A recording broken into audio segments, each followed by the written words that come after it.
Hi everybody, this is Steve at COSI. We're here celebrating National Fossil Day and Earth Science Week, and we have some rocks that all come from a very special place, Antarctica, via the Ohio State University Arctic Rock Repository. And so we're going to take a look. One of the things that you're going to notice is that there are some interesting rocks that you would not expect from Antarctica. Here's one. If you look carefully, you might be able to see there are some lines and ridges, and from the side you can especially see it. This is actually a piece of petrified wood. And this was found in Antarctica, which tells us something really interesting, that Antarctica, while today is frozen, there's no trees anywhere, at one time must have been a lot warmer.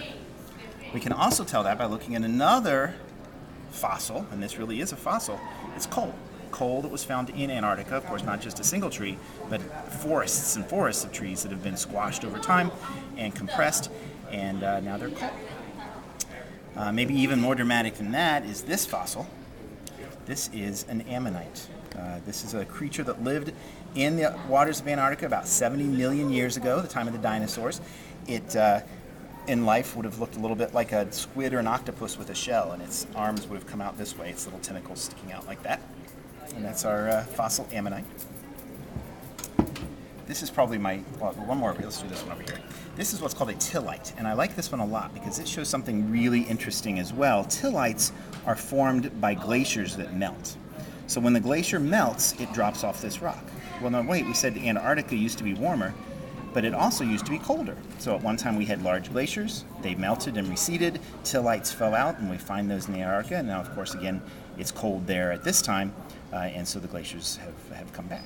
So there's a tillite. This, though, is probably my favorite rock from Antarctica. This is a rock that is called scoria, and scoria is formed in a very special way, and we're going to do an interesting demonstration with this scoria, and it's right over here. Here's a container of just ordinary water. We're going to take our scoria, and we're going to put it in our water, and let's see what happens. Look at that. A rock that floats. Now, there are three different kinds of rocks: sedimentary, metamorphic, and igneous. Here's an example of a sedimentary rock. You can see all the layers. This was laid down in water, so clearly it's not something that floats in water because it was deposited at the bottom of water. Metamorphic, same kind of idea, is actually made by squashing and crushing, so clearly you don't expect that to be lighter than water.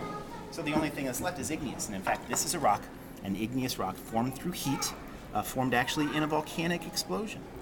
And that means that Antarctica, even today, actually has active volcanoes, which is surprising because you don't expect to find a volcano in a place that's so cold. This rock was formed when a volcano called Mount Erebus erupted, and it threw molten rock through the air, and that rock actually solidified in the air and had lots and lots of air pockets in it, and that's the reason it's still light enough to actually float in water.